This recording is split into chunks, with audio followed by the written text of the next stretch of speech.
Wilkinson, UNESCO representative, Dr. Corinne Barnes, president of the World Association of Christian Communicators Caribbean president, Mr. Andrew Smith. Do we have Mr. Smith here, director of, good morning, sir, Department of Communication Studies at Northern Caribbean University, and the students from that institution. Let's see you. Or the students from NCU, good morning. Thank you for coming. Welcome, welcome. Oh, yes, sorry. Yes, yes, you take. Dr. So, Noreen Daly. Noreen Daly, on her way. Okay, that's that would be the NCU group. But are any of the students here yet? Okay, I guess they're all coming together. We'll acknowledge that we anticipate their presence and participation today. Oh, we have a little deliberation going on back there with the judges. But we've started, so maybe you can do that a little later. Sir, Chief Judge, Mr. Jovan.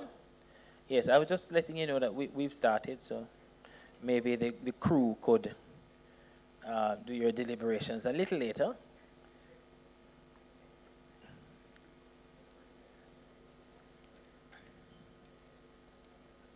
All right, so that's just a part of the another part of the excitement that's going to happen today. This event, do we have students from UCC? Yes, I'm here. Oh, wonderful! Glad to have you. Looking forward to equally exciting and robust conversation, equal to your greeting. All right, so ladies and gentlemen, students, all welcome to this event, which is the second in the series of conversations on media and information literacy, which is organized by the World Association of Christian Communication Caribbean in collaboration with CARIMAC, once again, and with financial support from UNESCO. So we thank you to our partners for that kind of support. The World Association of Christian Communication is a non-profit, non-governmental organization that builds on communication rights in order to promote social justice. It offers guidance and support to all people worldwide, regardless of their religion, ethnicity, gender, or culture. The organization believes that everyone has the right to communicate and to be in communication. And in the same way that they have rights to food, shelter, and security.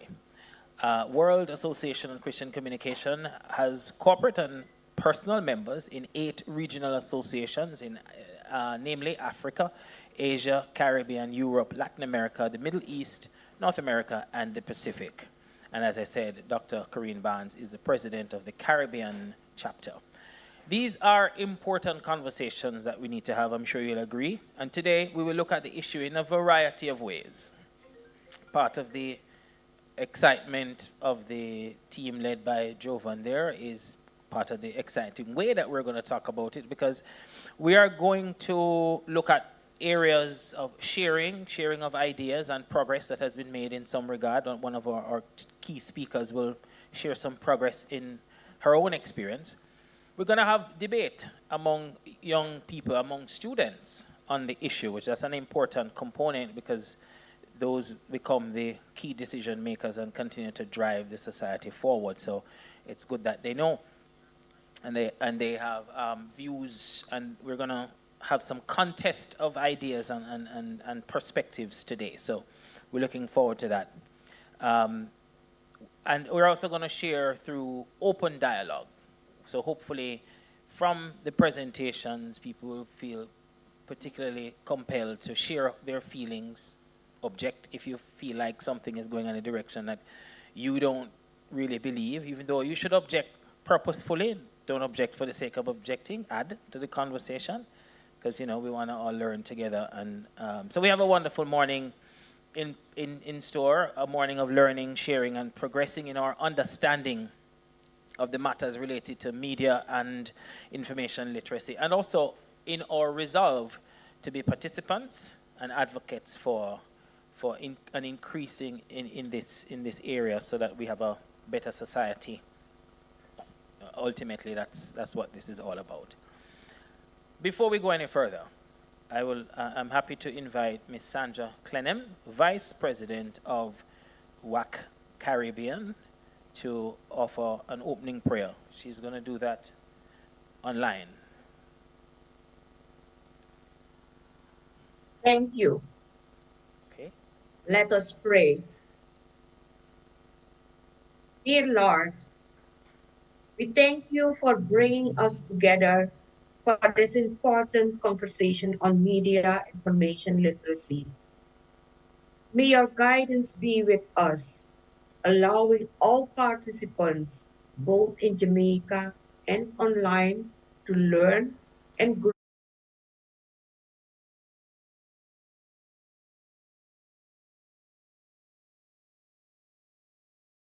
This great risk to share the truth, protect them, and grant them strength in their vital work. May this conversation be filled with insight and inspiration. We ask for clarity of thought and open hearts as we discuss media information literacy. May our dialogue lead to greater understanding and empower us to engage with media responsibility. In Jesus' name, we pray for an impactful and meaningful exchange. Amen. Amen. Thank you very much, Vice President Clenham. At this time, we'll quickly move to inviting Dr. Patrick Prendergast, Director of CARIMAC, to welcome us and offer some remarks.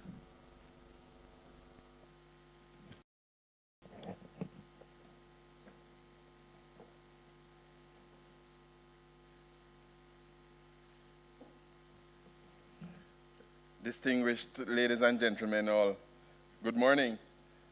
I make no hesitation, nor do I have any reservation in saying that media and information literacy is a key to opening up a new and exciting pathway to enlightenment around the development of our societies. We must acknowledge that among the consequences of advocating for an open information society is the rise in technologies, particularly digital technologies, that allow for little or no control over how information is managed, how it is gathered, and how it is disseminated. What is gathered and what is shared? Who is the authority? Or, for that matter, where does the credibility in our sources lie? Truth has become relative to the multiplicity of information channels and the multiple personalities that emerge, sometimes overnight, in this new digital and immediate media and information environment. There are several issues emerging that need our attention, and chief among them is the increasing lack of trust. In fact, just under a week ago, when we launched the CARIMAC at 50 celebrations, October 24 to be exact, the keynote speaker, Jamaica's Minister with Responsibility for Information, Skills, and Digital Transformation, Senator Dr. the Honorable Dana Morris Dixon, lamented, quote, the rise of misinformation and disinformation, which has emerged as one of the greatest threats to public trust in institutions, end quote. What is even more alarming, the minister said, was the number of people who accept false information as truth. And in fact, she referenced the 2024 Global Risk Report by the World Economic the global risk by the World Economic Forum that, quote, misinformation and disinformation are among the major short-term risks. And this issue is not limited to global media. It is a pressing local concern that can impact public policy, health, and security, end quote.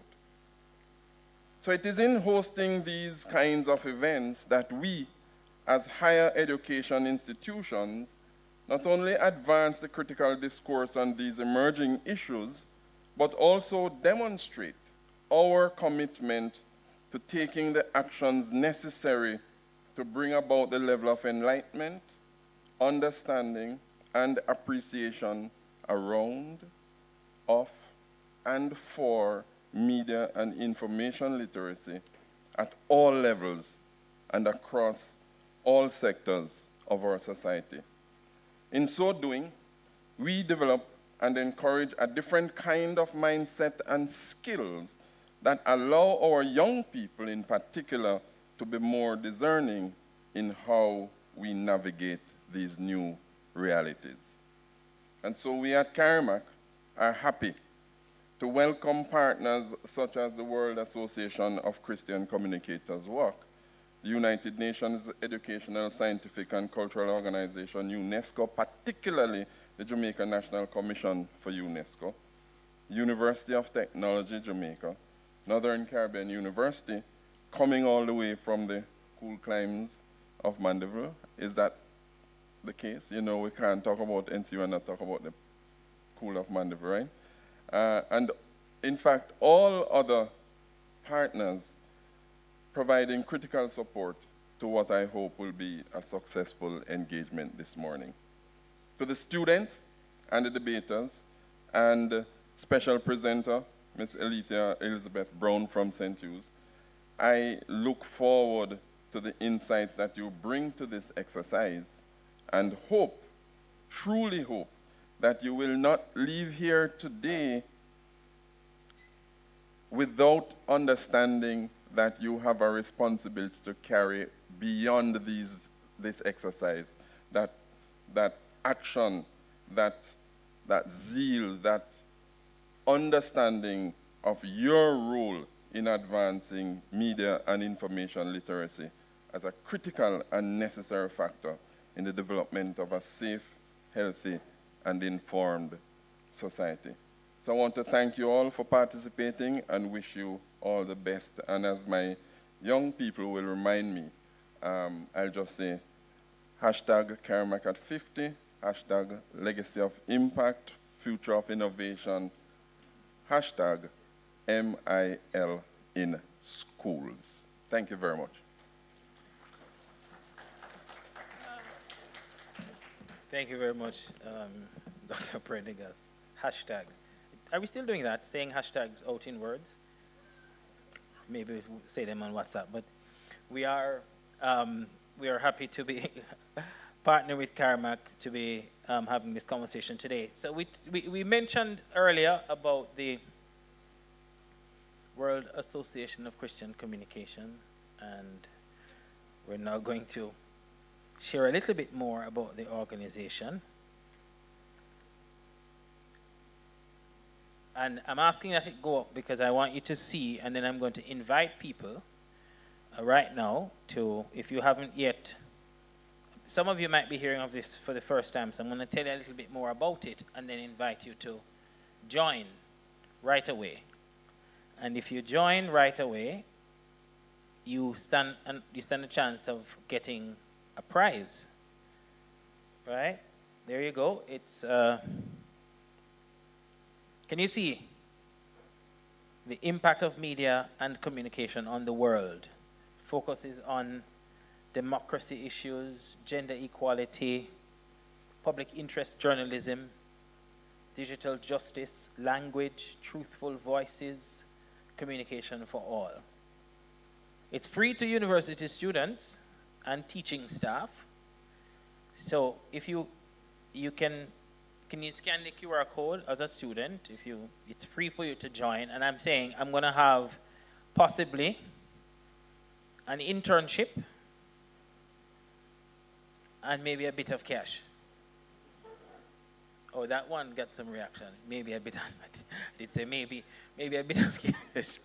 Maybe a bit of cash. So if you join now, if you scan the QR code and join the organization, and then Dr. Barnes will actually check to see which of you was first, which person joined first, and then you'll be contacted for your prize, which includes maybe a bit of cash. Notice, I said maybe. All right, just before we hear from our speaker, we have a video presentation hearing from the WACC Global President. Let's go ahead.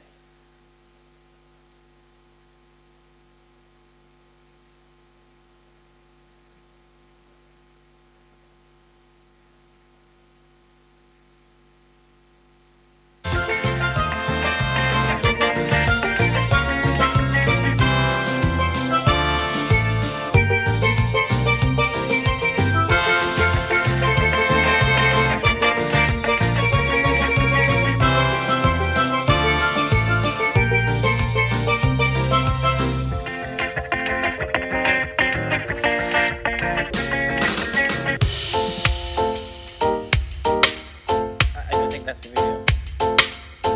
Even though I do see you enjoying the music. This isn't the video. What global president? This one is the CARIMAC video. Should we play a little bit around? Okay, all right. We'll just take that one off in the meantime. We'll come back to that. Okay, I was about to tell you. So I noticed that the audio comes up before the video. I don't know if we're trying to go back to. Remember when you used to watch those films? Anyway, that's not what we're trying to do today. But we are going to hear from we have a presentation from Alethea Elizabeth Brown. Tell you a little bit more about her before she comes. Ms. Brown is currently an English and literature teacher at St. Hugh's High School, where she's in fact head of the Department of English. She is also the chairperson of the mentorship committee and a member of the school's quality assurance team, and also a member of the panel that devises strategies for the school's improvement plan. I wonder how many students you have, Ms. Brown? How you get time to teach when you're doing all this? You're exactly right, but if they say if you want things done, give it to busy people, right? So, a graduate of the University of the West Indies, she holds a master's degree in English, and she lives by the principle which guides her. She says, if teaching is an art, then the students are the easel. The teacher is endowed with the ability to skillfully manipulate the potential of the sometimes rugged surface to create a masterpiece that is worthy of being viewed on the walls of the world's gallery. That means all the time that you have the time to write a nice long piece of philosophy that guides you.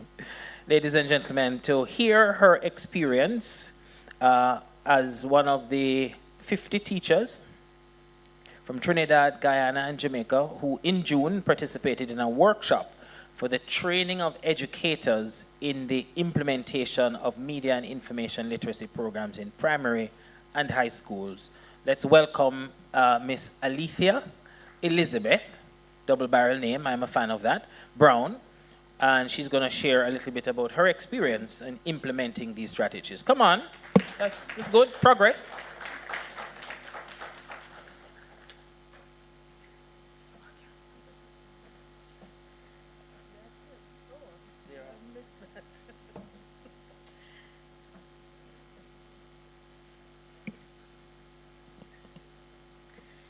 Thank you, Mr. Chairman.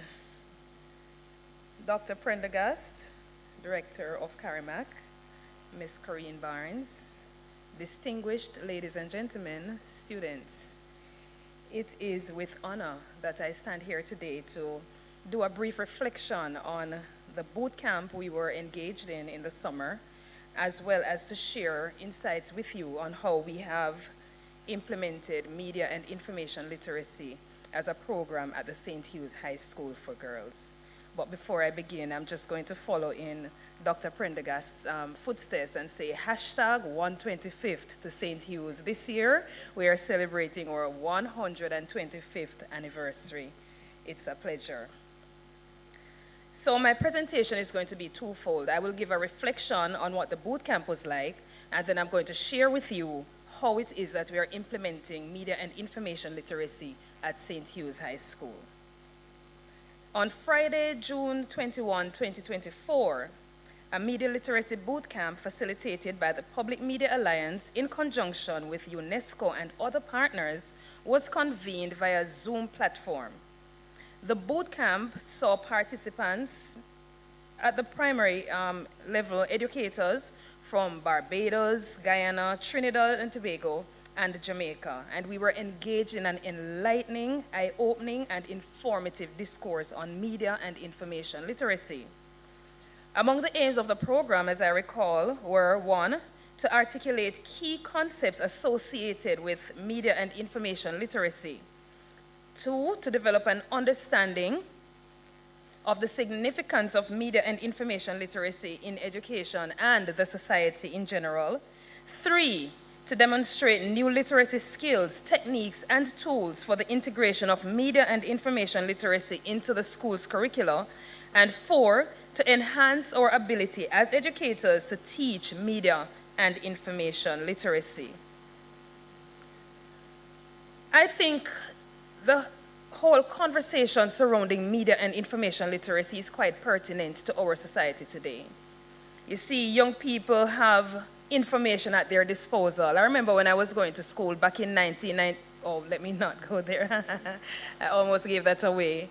My mother said to me, you are fortunate, because whereas she used slates back in her day, she said we were fortunate because we had all these books and information was just at our fingertips. I wonder what my mother would say if she were here today to realize that information is no longer just settling in books anymore, but literally at the click of a button, we are exposed to information, especially through the different media platforms. So it is a pertinent conversation that needs to be had, especially when it comes down to the safety of, navigating the information space. And so I endorse the whole idea, the drive behind media information literacy as a subject to be taught in schools. The classroom, as we know it, is no longer just confined to 4 walls with neatly arranged desks and chairs, and that was one of the first things that caught my attention this morning. I think the desks here are joined. I was wondering, how did they get them to be so neat? All right, but I digressed. That's not the case anymore with the education landscape. It is changing. Information is accessible. Our students are exposed to different platforms where they can access information. But how safely are they navigating this space? How conscious are they in navigating this space? Sometimes our students are caught up in misinformation, which I will speak to later. That was one of the terms I learned. I also learned that there is disinformation. That was new to me, so it was a learning moment, and malinformation. And so with all of these truances out there, or these atrocities, we need to ensure that our students are well equipped to deal with the educational landscape. So the aim is to equip students with competencies, knowledge, and skills that they can use to engage effectively and responsibly in the information systems. Citizens need to know how to navigate digital natives adequately. So we realize that digital media and information literacy is not just confined to students, but it takes in the society in general. In an age where information disorder, media and information literacy in an age of information disorder, media and information literacy can enable an individual to approach media and literacy that is projected through the media with a healthy sense of skepticism. We cannot take everything at face value. So I remember the other day somebody was sharing with me that he went to the Denby agricultural show and a goat was being sold there for $1 million. I'm saying, what? 1 goat for $1 million. I'm thinking, what do people do with goats? Unless what we do with goats has changed. And immediately I went to the internet, because if it is that at this location the goat was being sold for $1 million, the Gleaner must carry that story. I did not find it in the Gleaner, but I did find a TikTok video where a gentleman was saying, he has a goat that he's selling for $1 million. So we cannot run with everything we hear, and we have to know how to navigate the information space. So a knowledge of information, media and information literacy, can enable an individual to approach media messages with a healthy sense of skepticism. We need to have that questioning ear about us. When we hear something, when we see something, are we just going to take it and believe it, or are we going to do the research? Where is the information coming from?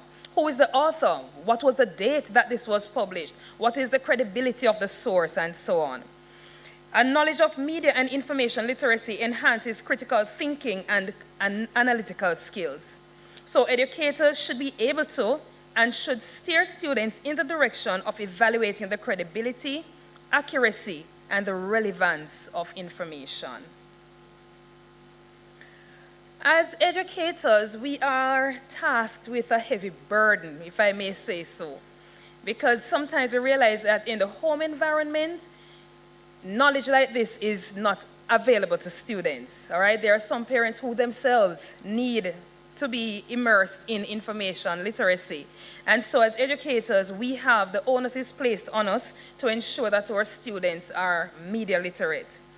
And I remember there was an acronym that was shared with us in the boot camp. It is ACRA, A-A-C-R-A. So as educators, we are expected to access information or give students the tools that they need to be able to access information. We have to be able to analyze and evaluate information, which is a second A. Create or produce and share accurate information.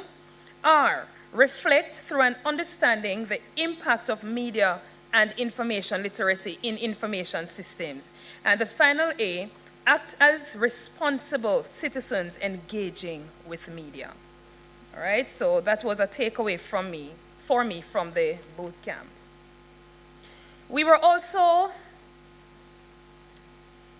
sensitized to some key vocabulary items, for example, misinformation. And what I gathered was that misinformation is the unintentional dissemination of false information. So sometimes something is put out there, it really meant no harm, it's just not true. All right, so we have to be able now to decipher how are we going to prove if the information we are getting into our system is true, is it factual, how can we prove that what is put out there is actually true. There is also the idea of disinformation, and this is designed to create chaos. So sometimes information is put out there and it is malicious, intending to cause chaos. And then there is malinformation, where the information might be true, it might be based on reality, but of course, the aim of it is to be deceptive and to stir chaos in the society. So all of this, our students and as citizens, we have to be aware of, so that as we navigate the information space, we do so with a certain level of being cognitive, being cognizant of what is out there. There is also fake news, and this is false or misleading information, again created to cause harm. And then the matter of deep fake, where there is the use of video technology to create realistic simulations of real people, but it is to spread false information. So I remember a few months ago, there was a prominent Jamaican figure. Her image was used to project, I think it was a vitamin that, you know, her voice was used, her image was used. I thought she was a person talking in the ad, promoting this vitamin, until she came out and declared that this was not her, it was her image that was manipulated and her voice as well. So with all of these things out there, we have to ensure that our students and us are well equipped to navigate our spaces and ensure that what we are looking at, what we are seeing, as an educator, what I'm transmitting to my students is credible, reliable. It is the truth. When my daughter came to me the other day and told me that of the unfortunate situation of a man drowning in a pothole, I said, girl, go and sit down. There's no way. I said, you're not to follow everything you hear on social media. Lo and behold, when I did my research, unfortunately, it was true. All right, so we have to be able to decipher what is true, what is acceptable, what is it that we are taking in, what is it that we have to just glance at and move on, because it is not so factual. And so in an effort to decide what information is relevant, what information is true, there are websites that are available. There are tools that we can use. I remember we were introduced to Snopes, for example, S-N-O-P-E-S, and this is a website that we can use to do fact checking, to see if the information that is put out there is true.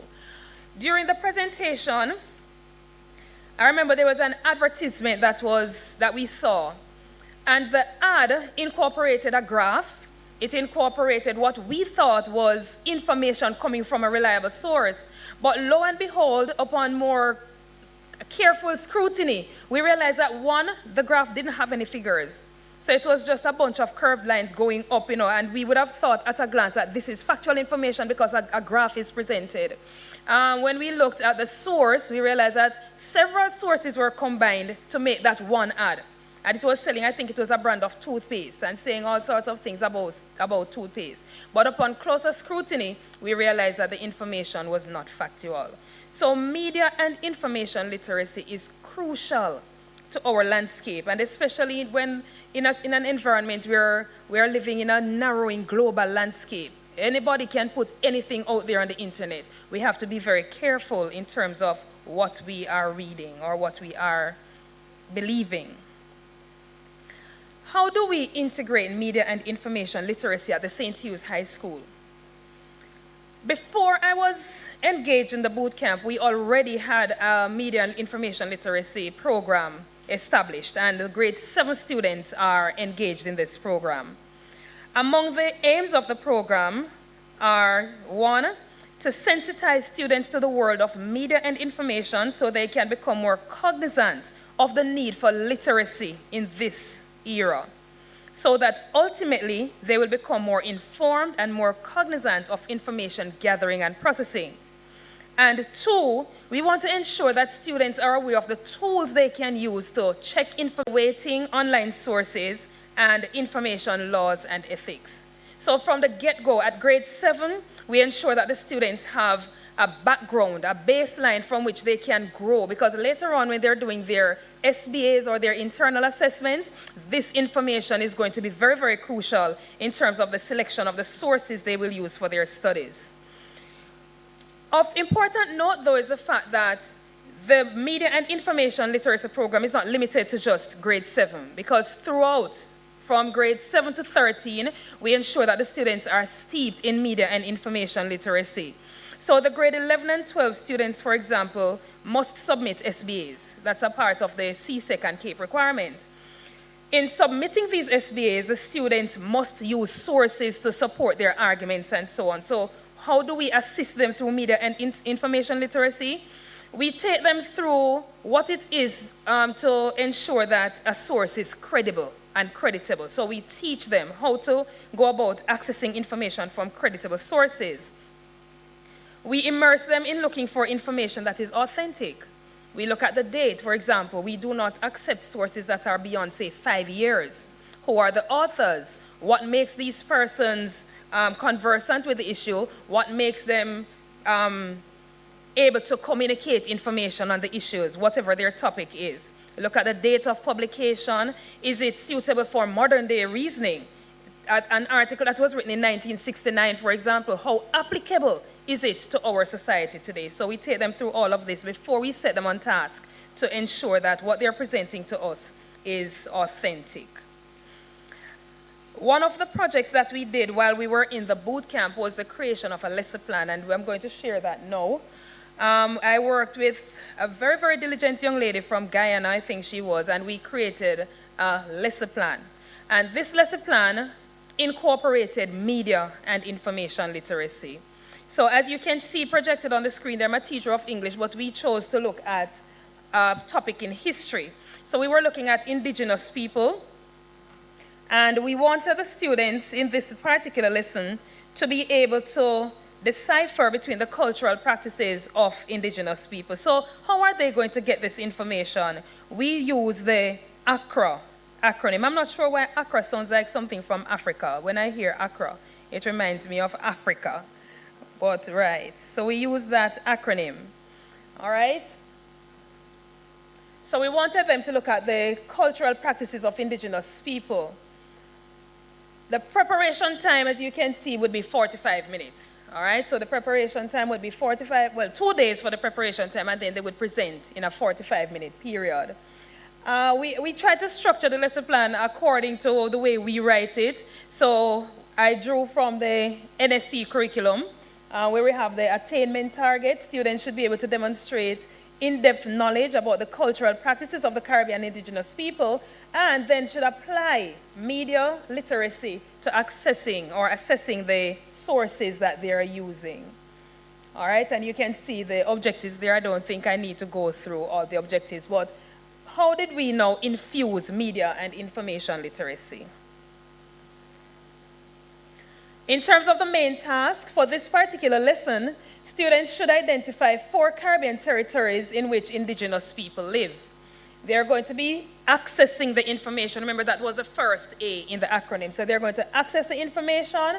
And of course, we provided examples of sources that they could get the information from: textbooks, maps, internet documents. In terms of what we wanted them to do with media and information literacy, they would select reputable sources from the internet to identify the territories. And then as an output, they should produce a list, part of the lesson plan.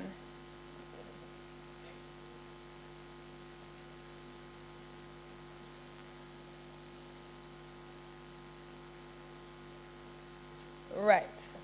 So here we realize that we want the students to reflect.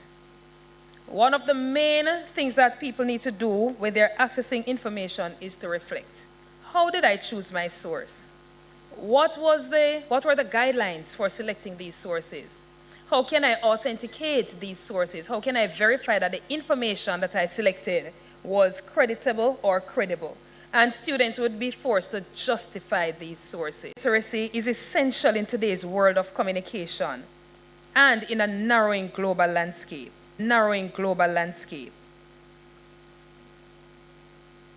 The vast exposure to information necessitates critical thinking, thorough knowledge, and the social and cultural understanding of navigating the information space. Students and educators alike, and in general the society, needs to be au fait with the complexities of communication in the modern world so that the engagement with information can be more thoughtful and more effective. And so we continue to immerse our students in media and information literacy, not just at the grade 7 level, but throughout the entire population of the school. And I hope that going forward, we too as adults can take a closer look at how we navigate the information space. Thank you very much.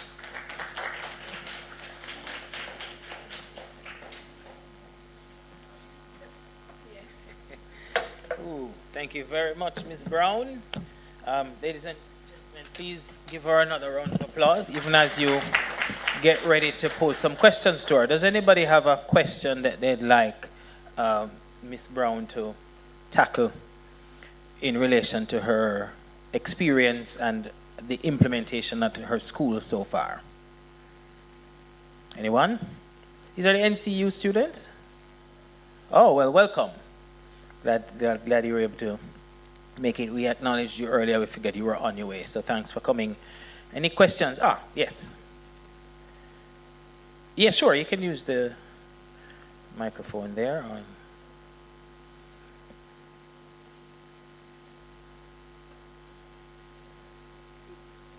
Okay, you might need to pull it down. Okay. Good morning. So I heard you were talking about the SVAs and the sources and also the lesson plan. But is there any other project that you want to implement that they would do external or self-motivated research that's not really CSEC or examination centered, because then that would build a sort of intrinsic Is there another mic? motivation to research? So are you planning to do any external projects or competitions like such as these in the high school that could motivate students more?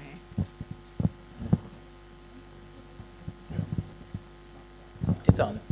Okay, thank you very much for that question. And that is a very, very important aspect that we could look at.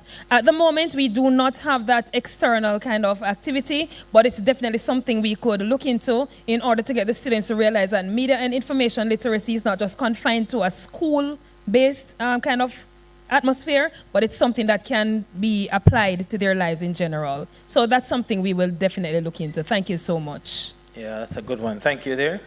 Anybody else has a question for Ms. Brown?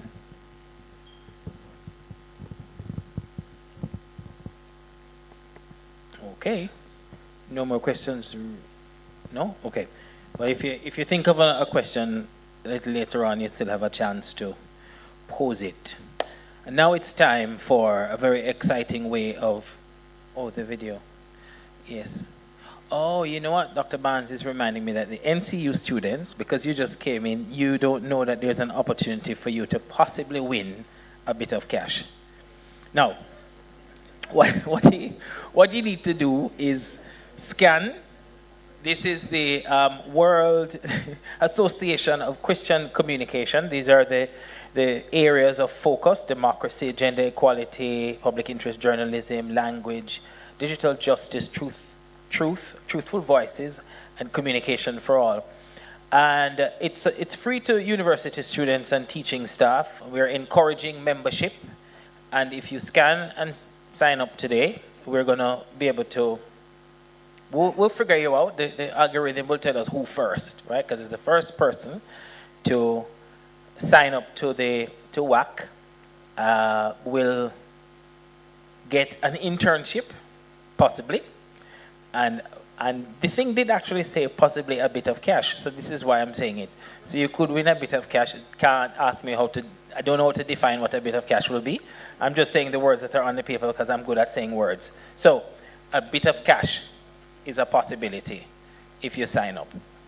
So scan. I don't see anybody doing it though. Maybe we should define the bit of cash. Maybe it's it's too small. Oh, wow.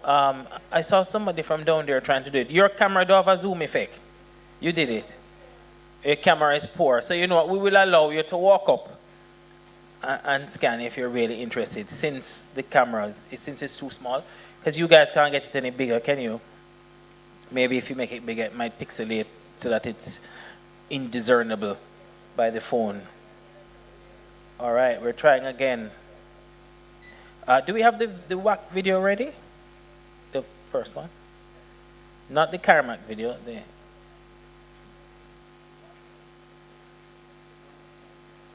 All right.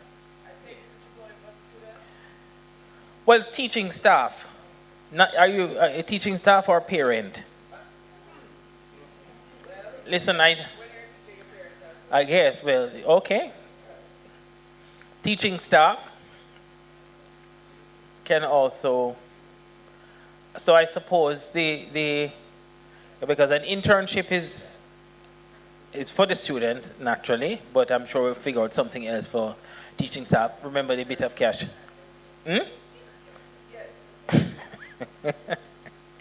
I think I'm going to get Dr. Barnes in trouble to go find a bit of cash to give her if somebody actually sign up and win. But I'll leave that to her. We can pray about it since it's the World Christian.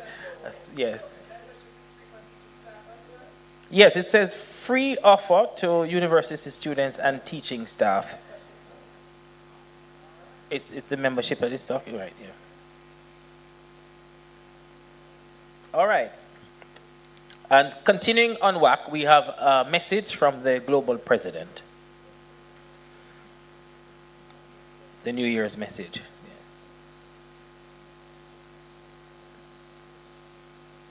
My name is Emma Charles, and as president of the World Association for Christian Communication, WACC, or WACC, it's my privilege to share with our members and our partners our warmest wishes for the new year.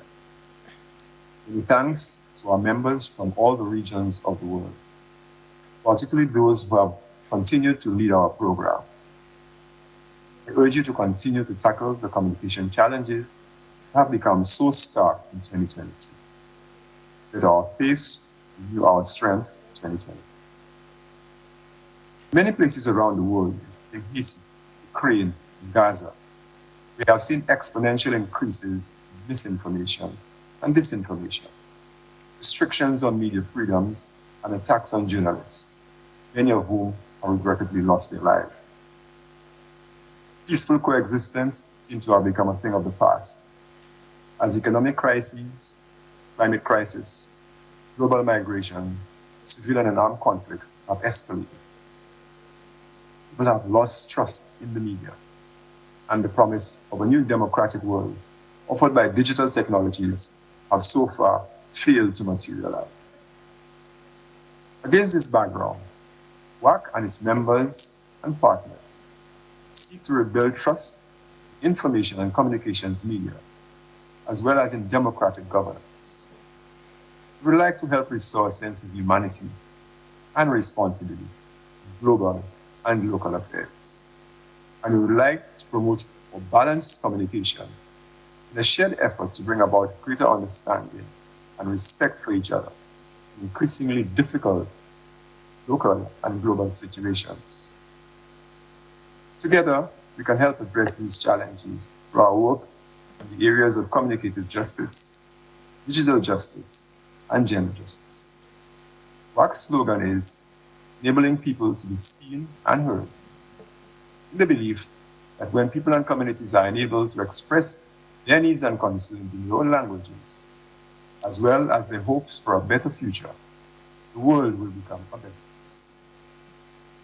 But this journey seems to be very, very long. I invite members to continue the journey, and for people committed to communicative justice, join us to support WACC in our many endeavors and programs. Visit our online platforms. We are working to make 2024 more peaceful, greater faith based on trustworthy and unbiased communication, and shared actions for peaceful coexistence in our many worlds. Thank you.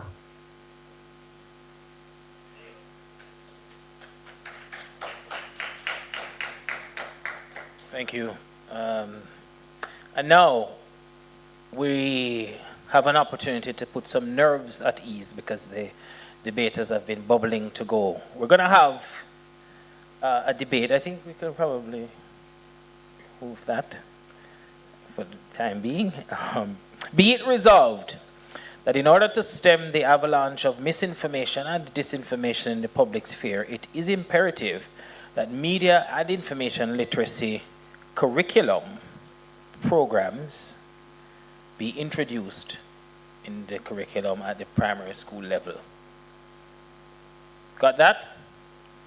So now let's meet our debaters. From the University of the West Indies, when I call your name, if you could just take a place, pick a side, and sit. Ricardo Brooks, final year student of CARIMAC. That is at least the hat he's wearing today. Rochelle Porter, also finalizing, and Marceline Moody.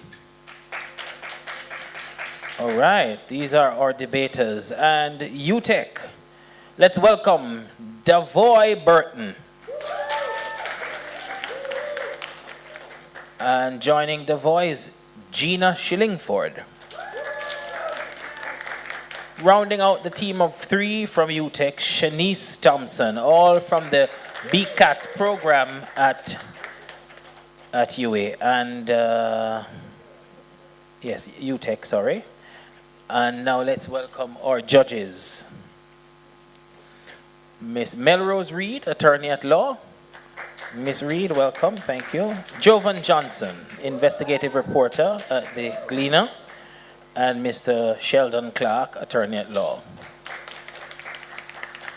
I don't know why we have two lawyers and one journalist. Right? We probably need to do something about that. Can't do it again. These are our judges for today.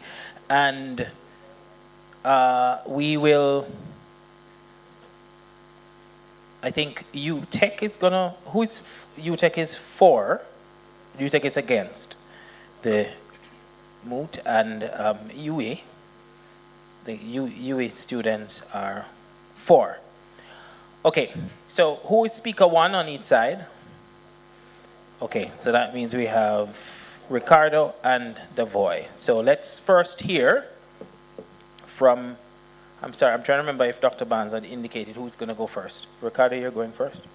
Got it, all right. So now, ladies and gentlemen, let's welcome our first two speakers, Ricardo Brooks and Davoy Burton.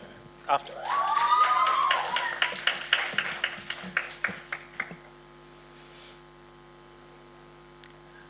Ladies and gentlemen, judges, good morning. I want to start with a thought experiment.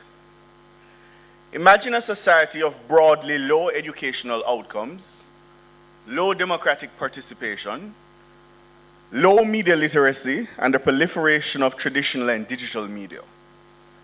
And I want you to hold on to that image of that society throughout this debate.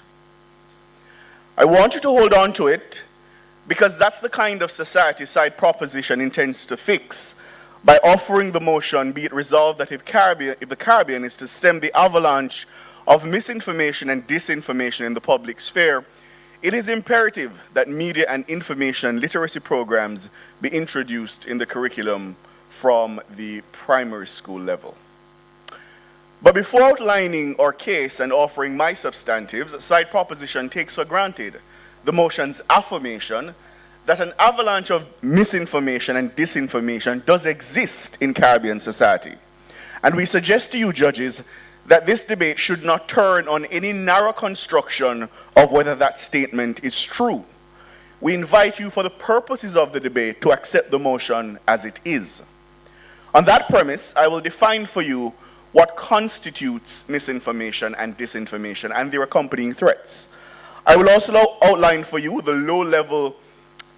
threat of low media literacy, the threat it poses in an age of increased citizen journalism, and why teaching it early corrects the decline identified in the society I described at the top of this debate. Rochelle will provide for you a comprehensive understanding of the consequences of ignoring continued low levels of media literacy, and Marceline will provide insights into the formative nature of the mind at the primary level and outline the benefits we see to society over the long term. For the purposes of the debate, we adopt the Oxford Dictionary's definition of key terms. The Oxford defines media literacy as the ability to critically analyze stories presented in the mass media and to determine their accuracy or credibility. We would translate that to the ability to pick sense from nonsense. We would also extend that definition to include digital media. The dictionary further defines misinformation as false or inaccurate information, especially that which deceives. And it's worth noting that this deception may not always be intentional. Anti-vaccine conspiracies at the height of the COVID-19 pandemic spread by your sweet grandmother via her WhatsApp broadcast may be considered under this category. The Oxford goes on to describe disinformation as false information, which is deliberately and often covertly spread, such as by planting rumors in order to influence public opinion or to obscure the truth. In that sense, we suggest to you, judges, that disinformation is a far more potent threat to society by bad faith actors. By way of example, prominent pieces of disinformation include the insidious lie that Donald Trump won the 2020 US presidential election, or the vicious smear that recently suggested that journalists aligned to the Jamaica Gleaner are paid agents of the People's National Party. I'll pause at this point to entertain a point of information from my friends on the other side. We're good judges, so side proposition appears to be so far in good standing. Ladies and gentlemen, we do not propose this motion in a vacuum. The Public Media Alliance, in its 2022 situation report, specifically calls for more media literacy to combat mis- and disinformation across the Caribbean. And it's worth noting that the report was published in partnership with the Association of Caribbean Media Workers, the Media Institute of the Caribbean, and one of our own partners here today, UNESCO. The report is comprehensive, but it offers a key conclusion from which we wish to launch our policy. Judges, the situation report finds that significant barriers remain to media literacy across the region. Chief among them is a difficulty in determining which organizations should take on the mantle of teaching media literacy. And it's true, of course, that media houses could be called upon to impart media literacy and information skills. After all, that outcome may well bolster traditional media legitimacy and the work that journalists do.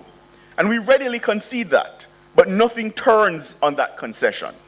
Nothing turns on it because it isn't likely in the media environment in which we now operate. The reality is that we cannot take for granted that media itself will engage in the necessary work of informing their audience how to pick sense from nonsense. The truth, judges, is that newsrooms are strapped for cash in an economically difficult environment. The situation report mentioned earlier correctly notes that the economic reality for media houses has been made worse by the COVID-19 pandemic. Profitability is still a significant motivator in the regional media landscape. Journalists work in highly competitive landscapes with pressure to report news before competitors. Therefore, the almighty dollar is often a far more potent pull than any perceived benefit in teaching populations how to be more discerning in the media they consume. The truth, therefore, is media houses cannot be all things to all people, not in this environment, especially not with historically low barriers to enter journalism. And I'll return to the issue of citizen journalism shortly. And this is where we believe, ladies and gentlemen, that formal education has a role to play. We therefore propose a standalone 8-specific course in media literacy being introduced from the grade 4 level. We propose to call this course Media ABC. And we believe Generation Alpha is already well advanced in the use of technology as digital natives, and their fondness for technology will make the course broadly attractive to them if delivered in a method and format they're already very familiar with. We believe in teaching media and information literacy, we strengthen the soundness of public discourse and ultimately the democracy, and my teammates will discuss this in some further detail. I now turn to the rise of citizen journalists and the threat they pose. Any points of information? Any need for clarification? Not yet. With a smartphone, an internet connection, and a ring light, everyone can masquerade as a journalist in this environment. We have seen a proliferation of so-called citizen journalists in the Caribbean, unmoored from the tenets of the profession, spreading unbridled misinformation and disinformation. Political misinformation and disinformation have become something of a cottage industry. And unfortunately, some of our political leaders have decided to be complicit in this dumbing down of our population for the narrow political benefits that it poses. These bad faith actors actively cultivate platforms based on falsehoods, innuendo, and speculation. Judges, I'm not alone in this fear. In fact, scholars of media studies have openly worried that citizen journalism poses an active threat to media literacy. Yet they warn that citizen journalism may lack the necessary fact-checking, editorial standards, and that trained journalists do. Yeah? So it has real-world consequences as well. And let's be clear, misinformation and disinformation, they're not neutral concepts.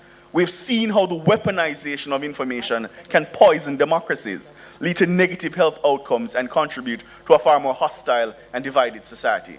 Just ask any American how the First Amendment to their Constitution has been bastardized by misinformation and disinformation, to the point that now a convicted felon could be running even with a celebrated prosecutor in public opinion polling.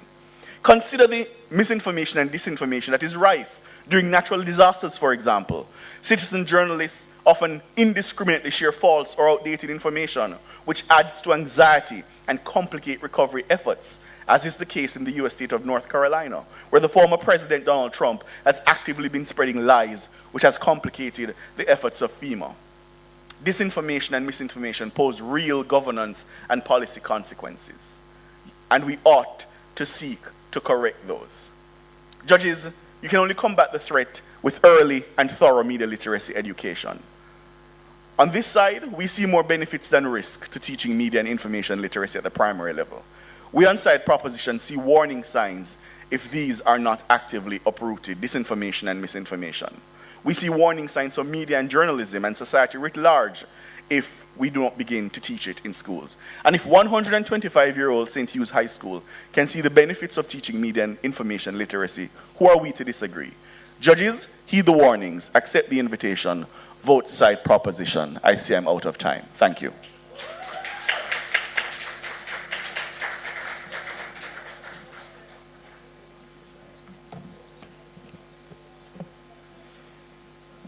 Esteemed judges, worthy opponents, and attentive audience, good morning.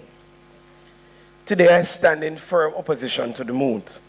Be it resolved that if the Caribbean is to stem the avalanche of misinformation and disinformation in the public sphere, it is imperative that media and information literacy programs be introduced into the curriculum from the primary school level.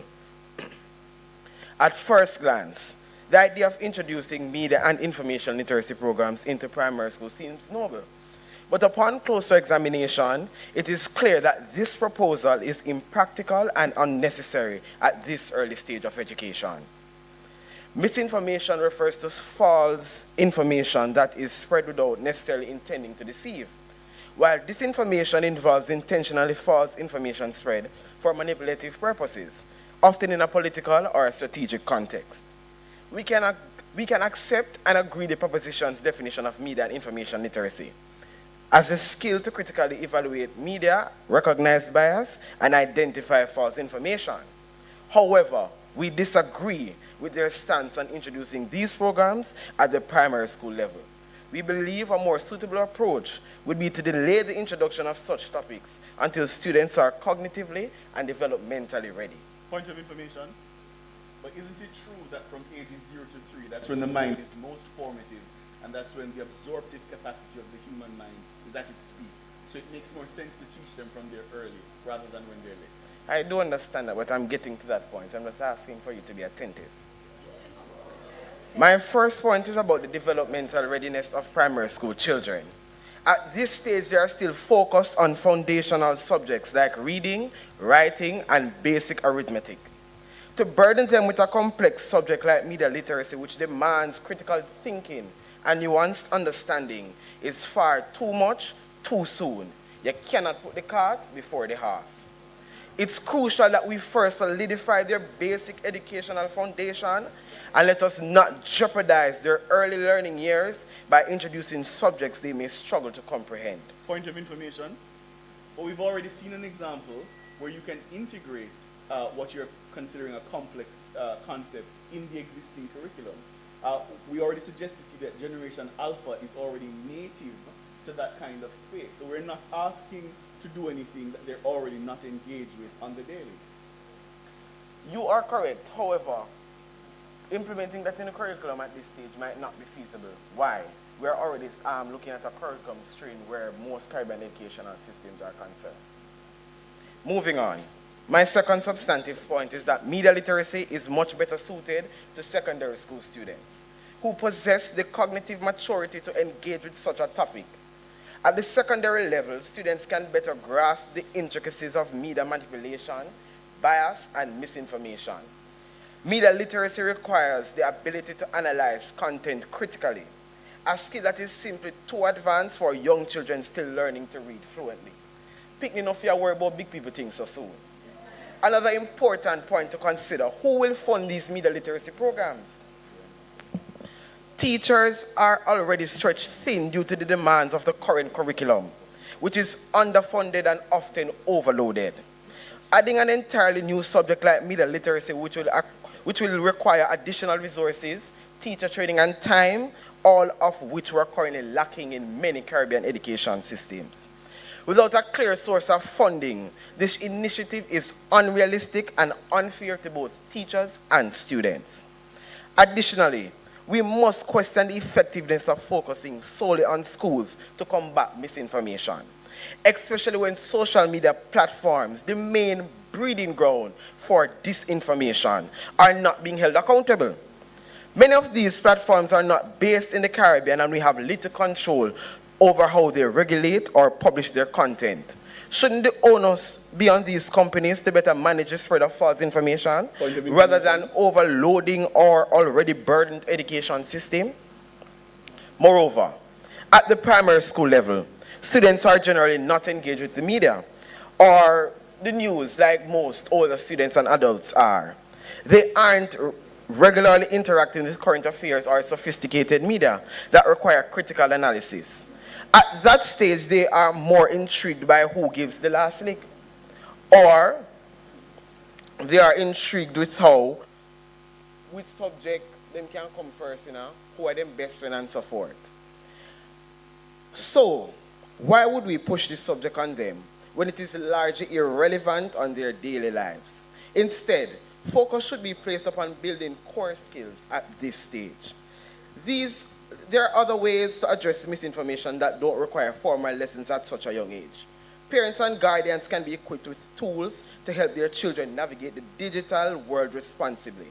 Schools and communities can offer workshops or extracurricular activities aimed at older students who are more capable of engaging with these issues. You don't take a whole heap to fix the thing. Sometimes small solutions deal with big problems. In conclusion, while we agree that addressing misinformation is crucial, introducing formal media literacy programs at primary school level is neither practical nor necessary. It would overburden both students and teachers and shift focus away from fundamental subjects. Instead, we should focus on reinforcing the educational foundation of young children. While exploring more effective and appropriate solutions for older students, let's not bite off more than we can chew, because we're the same persons who will suffer from it. My colleagues will explore further on the unintended consequences of this proposal, particularly its impact on the education system and additional strain in places on already overworked teachers. We're all crying, we're all suffering. Thank you.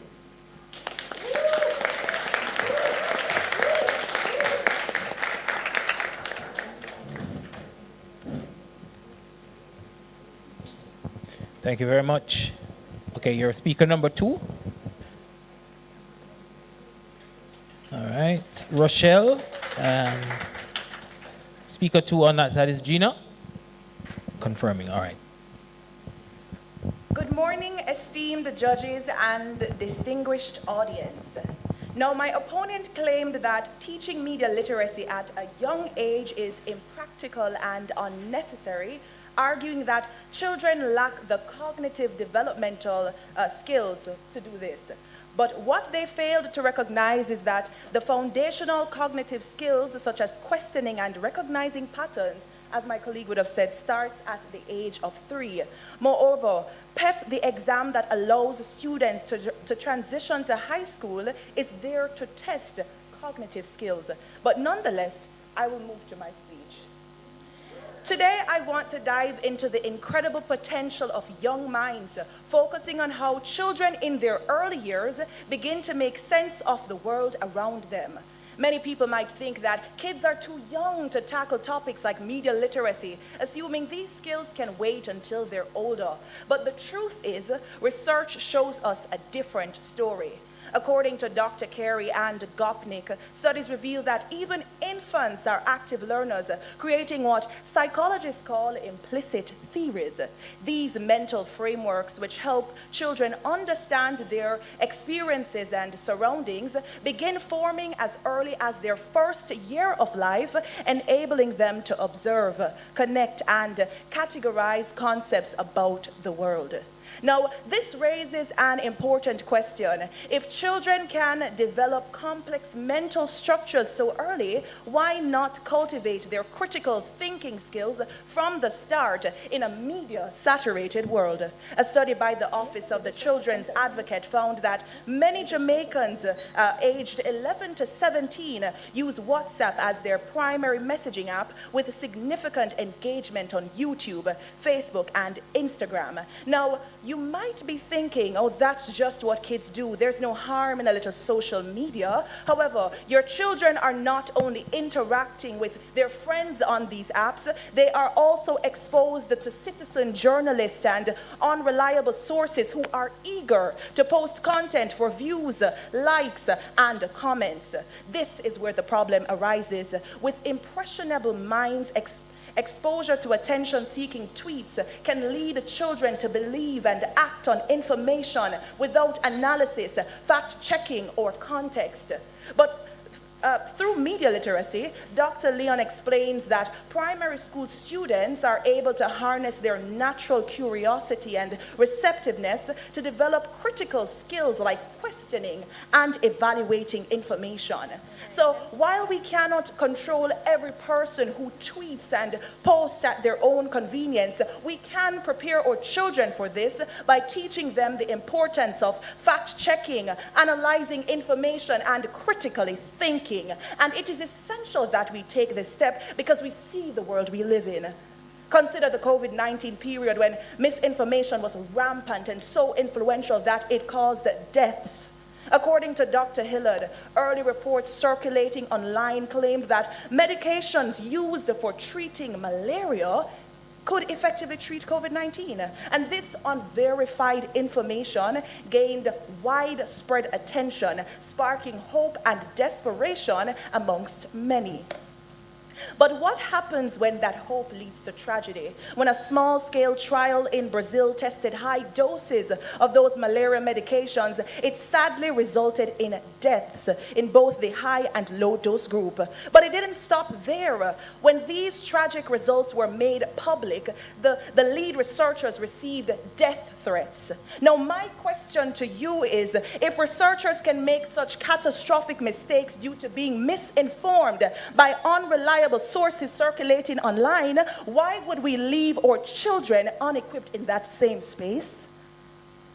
Our children must learn how to navigate the media landscape effectively. They need to understand how to analyze information critically, fact check before believing, and discern credible sources from misinformation. Dr. Leon asserts that a media literate society will be less vulnerable to manipulation by propaganda instead of making objective, informed decisions based on verified facts. There is no reason for people to suffer from psychological distress, including anxiety, depression, and insomnia due to conspiracy theories circulating in the news, media, and online. A study done by the National Institute of Health found that over 70% of 1,200 healthcare workers in China reported such distress during the COVID-19 pandemic, primarily fueled by misinformation. These mental health impacts, Dr. Leon explains, can be alleviated if we equip a generation to handle information responsibly. So, esteemed judges and distinguished audience, the decision is clear.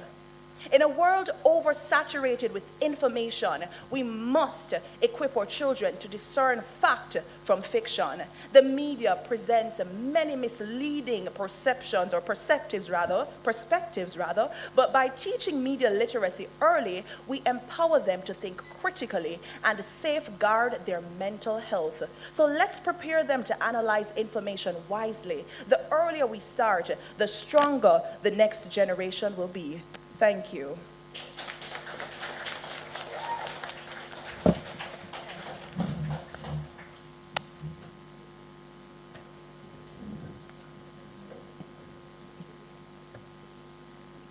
Mr. Speaker, esteemed opponents, audience, good morning.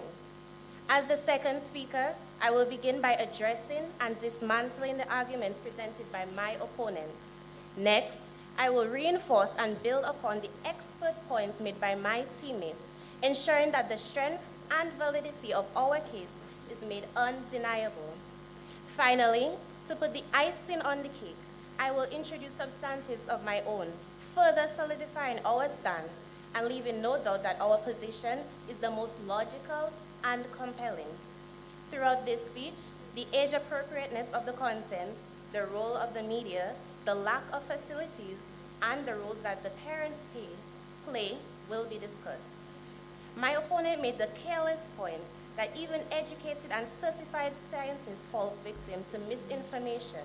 If that is applicable at such an uneducated level, how are the young children who are less educated able to differentiate between misinformation and valid points? Point of information? Not at this point. Mr. Speaker, primary school students are not ready or fully able to understand the abstract and complex nature of misinformation and media manipulation. These children are in the early stages of learning to read, write, and understand the basics of the world around them. The most controversial topic that they're aware of at this age is who gets to be first in the lunch line or who is their best friend for that day. Point of information? Not at this point. Expecting them to grasp the complexities of misinformation and media manipulation, which often involve abstract reasoning, is unrealistic. Moreover, while the threat of misinformation is a pressing societal concern, it is not appropriate to shift this burden onto children who are still developing the foundational skills that they need for their future. Point of information? Yes. Have you been on TikTok lately? Where children spend most of their time, or any social media platform. Do you see the kind of information they're being bombarded with? You're talking about children as if they exist in a silo from the rest of the society, and that's just not the case. If you will hold on for a moment, I'll get to that. Gladly holding. Instead, we need to address the root causes of misinformation within the media itself. Mr. Speaker, these children are still in fragile stage of innocence. Their main concern should be revolving around their education and societal interactions. Forcing them to engage with this content is not only premature, but emotionally overwhelming and unfair. Growing up, my parents always warned, "Sorti azafe kwamun." Stay out of big people business. Do not mistake this statement as me dismissing the fact that everyone has a role to play in media affairs and what takes place around us. Instead, understand that it is not the responsibility of the youth to adjust to the sad reality of the state of the media. It is immoral to simply pluck children from their own world, forcing them into the adult world, instead of simply cleaning up our mess. The implementation of media and information literacy programs is simply a band-aid for the bigger problem that we are too lazy or ignorant to address. The true challenge is that media has become solely driven by profits. The validity of information has little value, and as a matter of fact, is outweighed by profits. For once, as a Caribbean, we must put our foot down. Policies financially, but in terms of staff as well. The addition of media literacy into the primary school curriculum demands trained educators, technology, and additional classroom time. Many schools in the region still lack consistent access to basic technology, such as computers or reliable internet, which are essential for media literacy instruction. Additionally, the curriculum is already packed with fundamental subjects like math, language arts, and science, and adding new subjects would require either cutting back on these core areas or extending school hours, neither of which are realistic options given constraints. Educational institutions are, by design, spaces for academic learning, and while they play a role in fostering critical thinking and responsible behavior, they cannot and should not replace the role of parents and guardians when it comes to moral and digital guidance. Mr. Speaker, it gets to a point where the nature versus nurture debate must be taken into consideration. The school is not responsible for raising your children. Spend time with your children, educate yourselves, and later educate them. The greatest lessons are learned and gained at home and in the community. As a matter of fact, it is notable that children are more receptive to what is learned in a more relaxed environment. In conclusion, Mr. Speaker, it is clear that while the fight against misinformation and disinformation is critical, introducing media and information literacy programs at the primary school level is neither appropriate nor practical. As we have demonstrated, primary school students are not developmentally ready to engage with the complex concepts like media manipulation and misinformation. Their focus should be on mastering fundamental skills, not burdened with adult issues that even many adults struggle to understand. Michelle Henderson, a prominent singer, once said, and I stand firmly with this, "Let our children be children."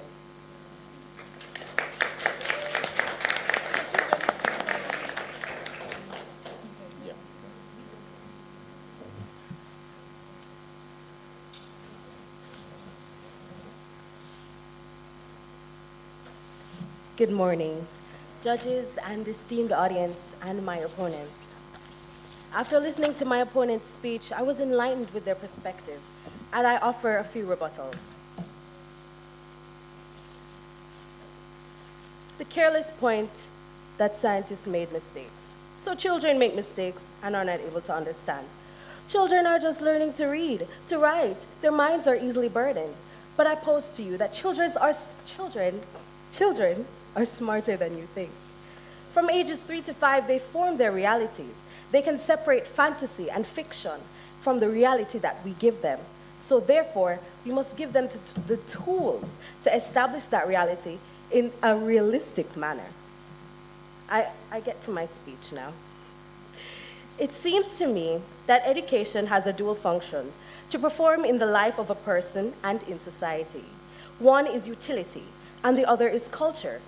Education should enable a person to become more efficient, to achieve with increasing ease the legitimate goals of their life. That statement was made by Martin Luther King Jr. in 1947, and it is still poignant. I must ask you, what is the purpose of school? School, and in turn the education we should receive from it, cultivates essential life skills such as communication, problem solving, and adaptability. If you're less liberal in your definition of school, then you might say school's purpose is to prepare you for the working world. Two key words I've mentioned thus far are life and the world. With the proliferation of digital media and technologies in our lives, our world has become more dependent on this technology and the media. Let us compare communication in media to a foreign language.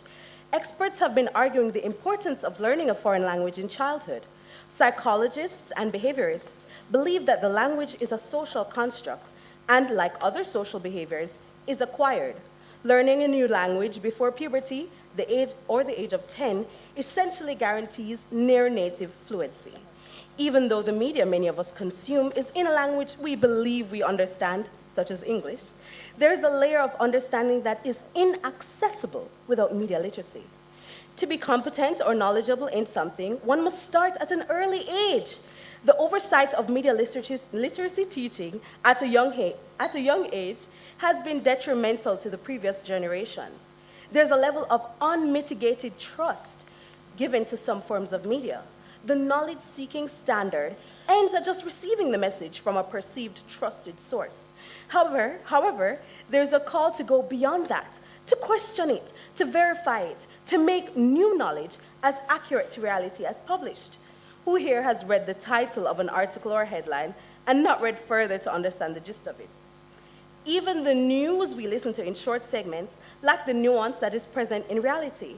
And without intervention, our children will grow up with a surface level of understanding of the entertainment, educational, or general media that we consume.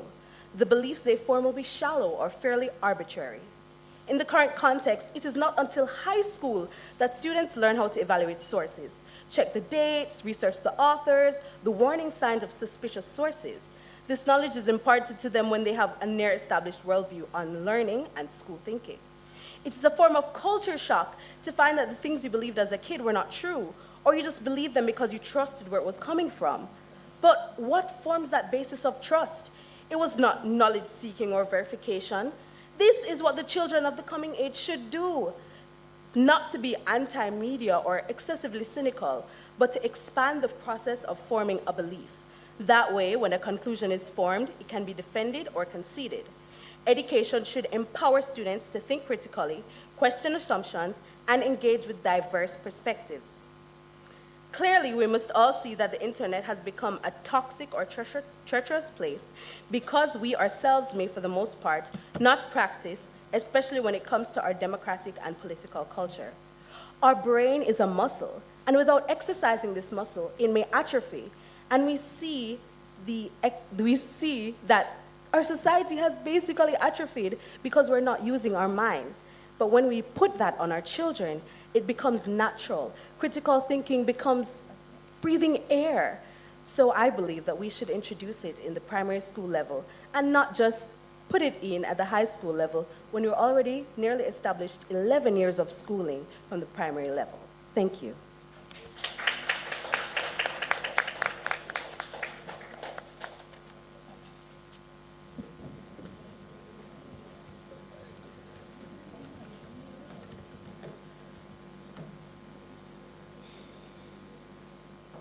Good morning, speaker, opponents, fellow debaters, and audience.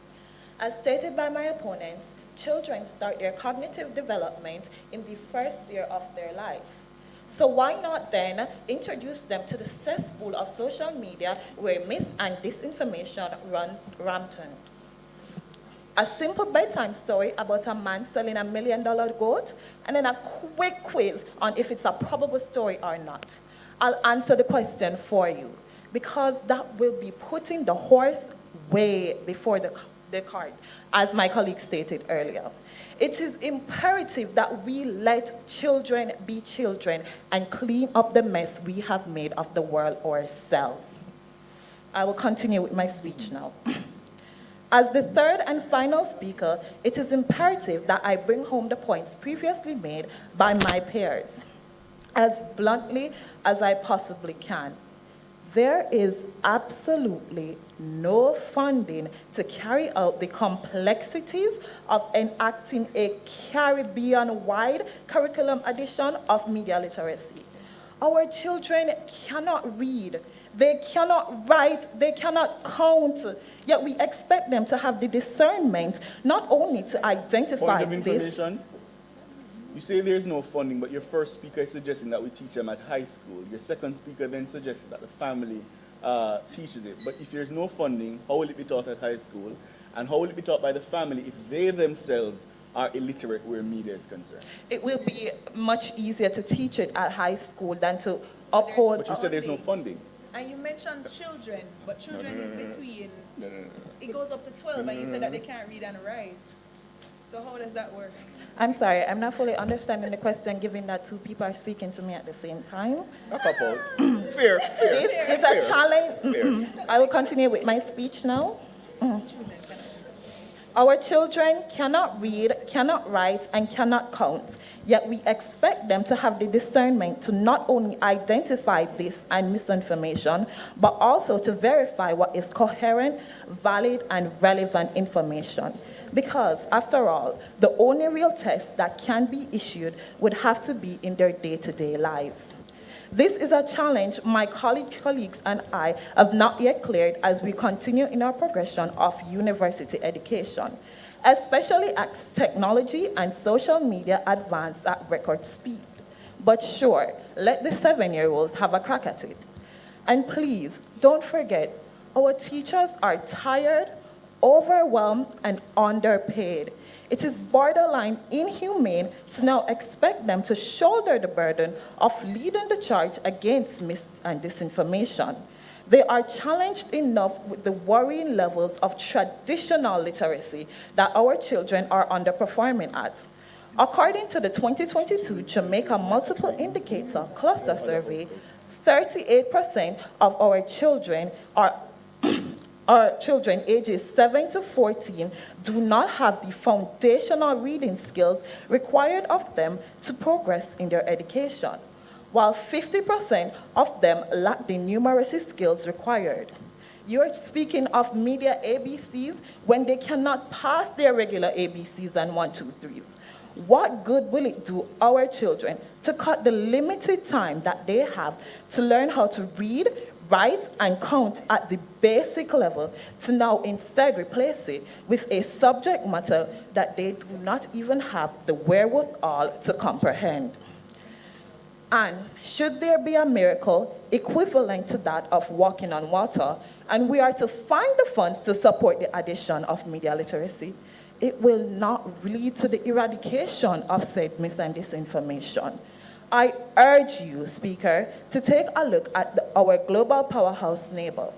In such a defining moment of the United States history that my opponents have so kindly brought up 1 billion times, the 2024 election, they are currently fighting against the rampant spread of mis and disinformation, whether that be via social media or their very own political rallies. My opponents, answer me this.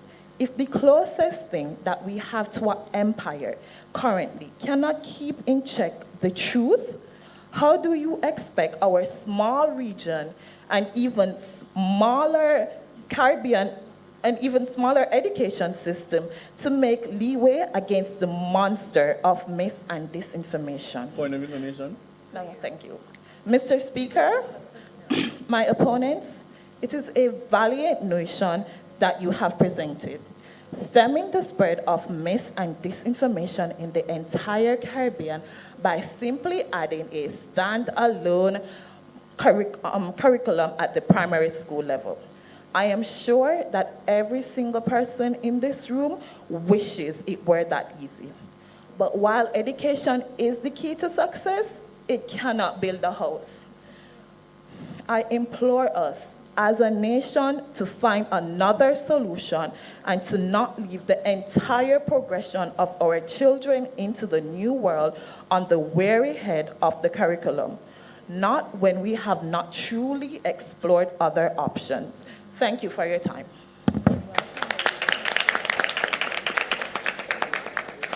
Okay, thank you, speakers. We'll allow a point of rebuttal on either side. Proposers? First, the UTEC. You can rebut. They have 2 minutes. Oh, 2 minutes to prepare for that. All right, no problem.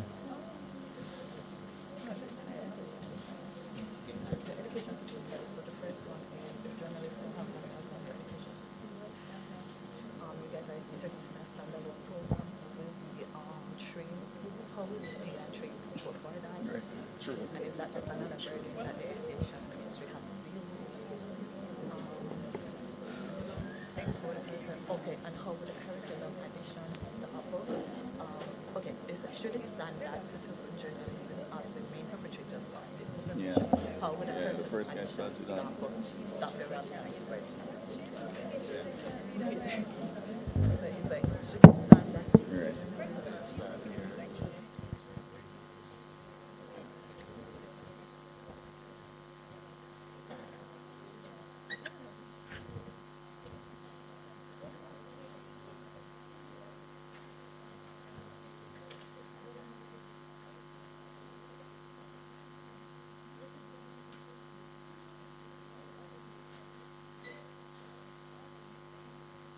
All right, I know the NCU students had come in after Miss Brown's presentation. So I don't know how fair, well, as we wait for the debaters to get themselves ready. Oh, while she was speaking. So I wondered whether you had any questions that you wanted to ask her. This is because I'm thinking you travel all the way from Mandeville, you must want an opportunity to say something. Right? So there's a highway, so it's like 45 minutes now or less. It still is a far distance. The fact that you can get here quickly is not the matter. All right, anybody have any questions or even a comment from the team about media and information literacy and the conversation? Anything you wanted to add? NCU audience member. Oh, they're ready. Okay, let's hear from the UTEC team. Yeah, whether them ready or not, the time come.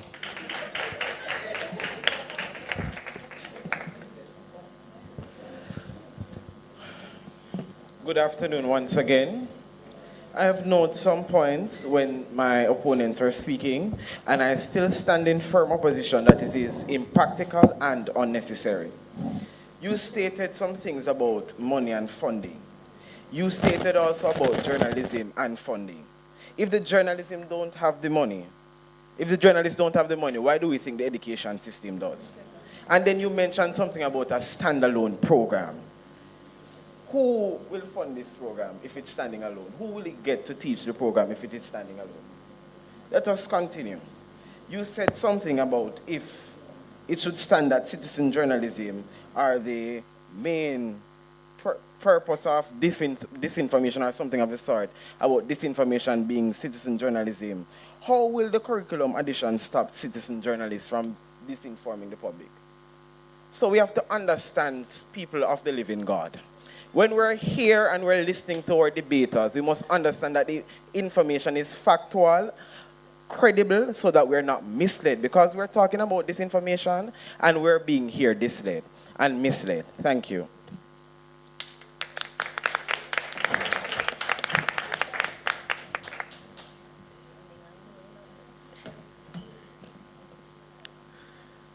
Thanks to my opponents for being here. Thanks to the judges. Ladies and gentlemen, this debate turns on two issues. One, whether children are sufficiently capable of learning media and information literacy, and two, who will teach it, and at other points the opposition wants to know who will fund it. I want to point out to the judges that not a single point of information that we posed to the opposition was answered in any substantive way. So perhaps information literacy at the basic level is important. But more than that, we also pointed out that the formative nature of the mind, 0 to 3, is where they are most capable of learning. They have not responded to that. They simply dismissed it. They said that the children from grades 4, may I remind you, that's where our policy starts, are developmentally not ready. But they are learning PEP from grade 4. In fact, the very reason PEP was introduced is because it was accepted that children at that level could think critically and needed to think critically. We also say to you, judges, that by teaching media and information literacy, the parade of horribles that the opposition came with can actually be addressed. Because we believe that when they learn media and information literacy, there are consequences for their capacity in math, in reading, and all the parades of horribles they tell you that our children just aren't dealing with, which is absolutely not true. They would have you believe that children are without agency. And judges, we reject that. Because as digital natives, I did say to you that they already are at the front line of the war against misinformation and disinformation. They spend significant amounts of time on social media. They are already there. So this idea that they exist in a silo, my sweet summer child, who is not exposed to the harms of the wicked world, is just not the reality we live in, and you should absolutely reject the opposition's framing of that. The children or opponents describe are from an era where technology and media is not king. They perhaps live in some rural, far-flung part of the world where the internet has not penetrated. We're saying to you that's just not the reality we live in, and you should reject it. They say to you that foundational subjects are so complex and they need to spend their time learning that. We have already answered as to the absorptive capacity of the mind and what they can learn. There is no strain on children. PEP, again, is premised on the idea that they can think critically. Who should teach it?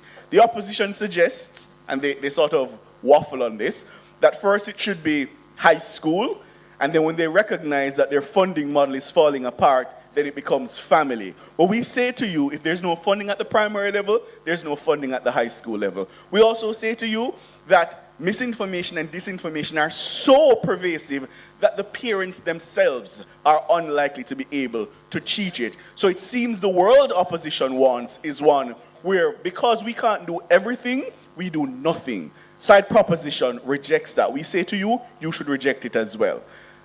Ladies and gentlemen, side proposition prevails. Thank you. Right. That was a spirited debate. Thank you very much, UTech and UA, the students. Let me just call your names again so people can know. I think you can leave the stage now while the judges deliberate. So we say thanks to the UTech team comprising Davoy Burton, Gina Shillingford, and Shanice Thompson, while the UA team had Ricardo Brooks, Rochelle Porter, and Marceline Moody. Thank you very much, ladies and gentlemen. For that, I think we were supposed to watch a video while the judges deliberate, but I did want to get some. Oh, right, they're gonna go. So, I was asking the NCU students for some comments on the discussion today. Anybody wanted to? Well, first, if you had a question for Ms. Brown and her what she shared about the implementation of the media and information literacy ideas that have been implemented in her school. And beyond that, you know, just to join the conversation with your own views about media and information literacy and maybe how NCU sees things.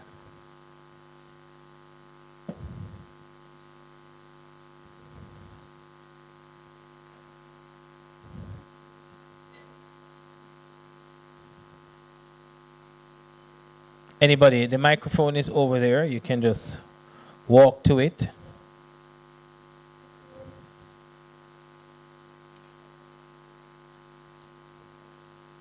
Yes. If it's only for the NCU students, is that what you're saying? Well, I was inviting them, but look like them not finding way yet. Maybe it's anyone who wishes to add a little comment or add something to the conversation about media and information literacy outside, including the NCU students when you finally pull it together.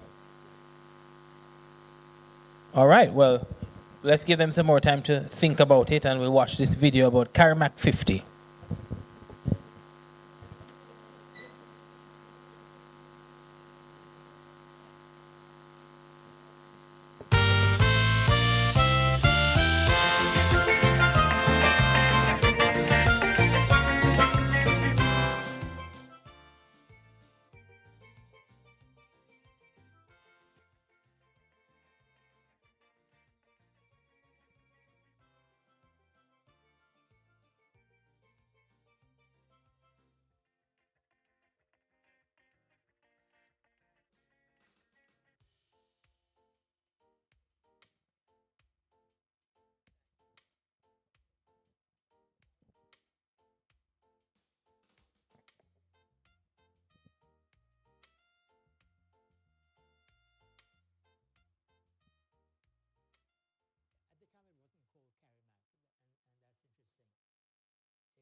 Well, it is true that CARIMAC is the apex institution in the training of media and communication professionals in the Caribbean region, surely in Jamaica. CARIMAC likes to do its own thing. There was that perception. Yes, we were always innovative, ahead of the curve, cutting edge, and so on, and leading. We needed to do something. And when you need to do something, it means you need to have the media.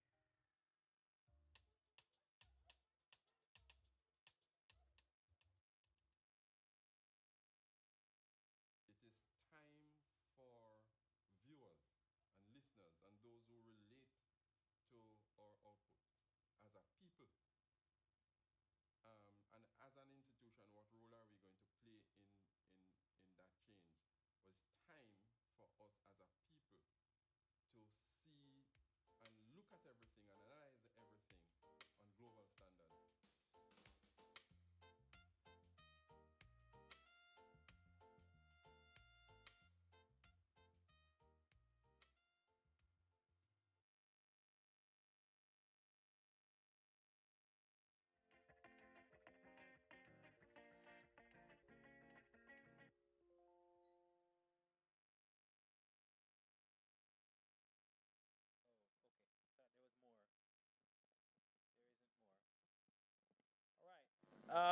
Yes, are we going to hear from the NCU students now, or anybody else in the audience? Any other members from UTech apart from the students who were in the debate present? Any UTech didn't bring any fans to cheer them on? Or? No? Okay. How about UCC? Any students from UCC? There was a very enthusiastic representative from UCC who not enthusiastic anymore. Them let you down. Them never. Your colleagues didn't attend, so them let you down. Understand. Anybody else would love to comment on media and information literacy? So I was looking at something this morning about the benefits of promoting media and information literacy among people, and one of the things that it mentioned is that it supports mental health and well-being. Like, it's important to do that because understanding it involves recognizing the effects on mental health that it could have, and it encourages balanced media consumption and promotes awareness of online behavior patterns, which can, is one of the ways that you could protect users, especially young people, from the negative impacts of comparison culture, social media addiction, and online harassment. So, it's important for a number of reasons, and I thought that one was interesting. Any reactions to that? So I think I'm in a room of journalism students, right? Anybody studying journalism and you're a student in this room? Okay. So I was hoping that, when you're with journalists are always very eager to be discussing the world and the things that are impacting us in the world, not quite playing out here today. So I'm a bit worried about, oh, yes.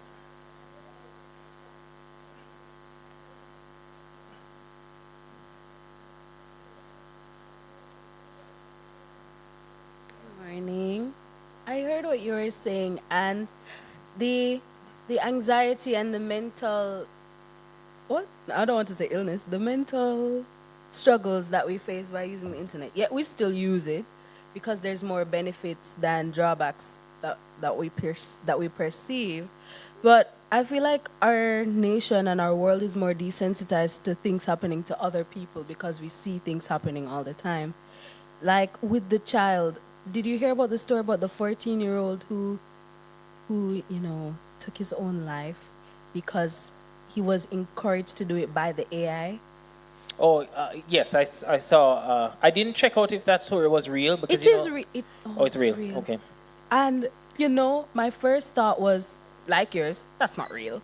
Well, my second thought was, but him could have do that, like, doesn't he know AI, da-da-da-da-dee? When I actually read the article and read what the AI was saying, it was like, don't be with any other woman except me, and you must come to me, come home to me. Like the AI actively building a dependency on it.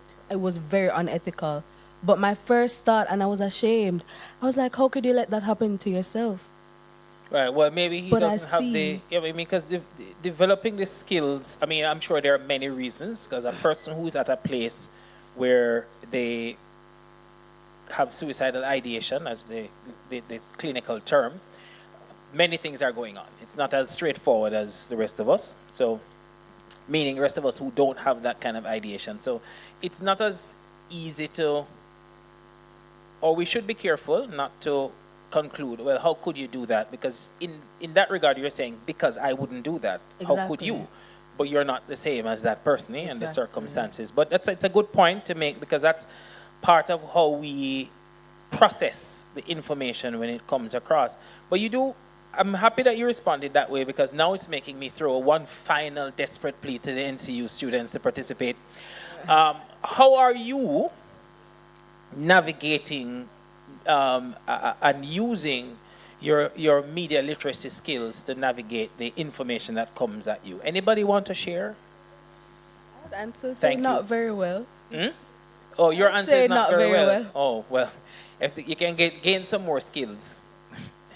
Okay. Hi, everyone. Hi. So we've been discussing in our little corner, but for some reason, I think the mic being in the middle of the room might be the intimidating factor. Oh, sorry. You could have asked me to bring okay. it. That's okay. It's on us to be bold as practicing, coming up in the media industry. But on what you said, how we manage media, I think we all fall short. And not intentionally. But a lot of the times we're so eager and so desperate for information that the first information that falls at our feet is the one that we kind of just soak up and then sometimes unintentionally spread too, because there are a lot of impressionable minds surfing around on the media, and so you have all these bloggers and vloggers on YouTube that are also news reporters and researchers, and they'll tell you all the news. And sometimes we have to be in our rooms and telling grandma and auntie that not because in name 876-105 news means it's 876-105 news, and what he's saying is the truth. And so I feel like we all fall short because we all consume it, and the more we consume it is the more that it's going to spread, because that's just the algorithm of media and how media works, unfortunately. And so the more we are consuming it, and I think Twitter, we were discussing it there, that Twitter is starting to combat that misinformation thing. They have this new, what do you call it? Like a new thing on their app that they have like a community note. So someone will post something and say, this happened somewhere in the world, and then Twitter will like do their own research and say, this is not true. Actually, this is a picture from, and so I think that is helping a bit, and I think that's something that other media spaces could try to do, Yeah, because well, it's helping. It is helping, and I find it very useful. I think just yesterday, because I'm an avid Twitter user, and so just yesterday we saw where there was a fight of feces in India, and everyone was commenting on it and be like, Twitter, where is the Twitter note to say this is a lie, this is a lie? So now persons that use Twitter kind of rely on this to say, well, is it true or is it not true? And so we can, it helps to combat it a bit, but it's still, the onus is still on us and everyone in our space, to kind of help other people, because the truth is not everyone is educated. And so somebody down the road, they'll be using their Twitter or their YouTube, and the first thing they see, that's what they're running with. And once that reach on my grandmother WhatsApp, it's gone.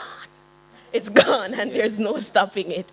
And so it's on us to try and control it. It's on us to even leave a comment to say this is not true, or just something, so people, it's small and it might not help, but it could help at least one person, and that would be the big difference that we essentially need. All right, sure, thanks. And thank you for that information about the Twitter sort of internal check, and what you shared about people now have this expectation that something is going to filter the information, right? So if this sort of community prompt says, oh, this is not true or this is true, when people start to see incredible things on the platform, they may start to think about, okay, whether, is that really true? Did this fact checker verify the information? But it's also how you could become that fact checker, because like you said, sometimes people share things and you kind of share it as well to say, if I find that there's something incredible that I'm going to share in a group, I always say, I haven't checked this, so I don't really know if it's true, but, so I kind of put my own, disclaimer, so that people know that I am not spreading something when I go so. I'm saying to you, this is interesting. I am seeing this. It's interesting enough for me to share it with you, but I don't know if it's true because I haven't verified it. So maybe that's one of the things you could kind of integrate in your own sharing, just because the temptation to share is very near. Once you see something, you just say, oh, I'm going to share this with my friend. And anyway, Brian. So good afternoon, good morning, everybody. To jump on what Kalanda was just saying, I've had some of these conversations in different spaces, and I appreciate what we had today from our presenter to the debate. And I think it's important that we remember that with great power comes great responsibility. And there's so much power in our devices. Kalanda pointed out that the temptation to share is very near, very, very, very near. And every year, especially when it comes on to the hurricane season, there is a video that goes around, especially in Manchester, as it relates to somebody diving into some floodwaters on Ward Avenue, which is, in fact, not true. Not true, okay. And every year at the same time, it goes viral. And everybody's like, wow, look at this, what's happening, where is the government? And I think I tell our students a lot of times that, especially if you are in media, you are starting to preach the gospel. People might see something on your status and they are going to share it because of what you do and where you are. So I think we just have to remember the importance of fact-checking before we share, Kalanda, even though the temptation is so near. And if we are not sure, just leave it out. So if there's a doubt, leave it out. Right. And I think that is something we have to practice. I also want to add that while I agree that we need to start at the primary level, I think there is a need for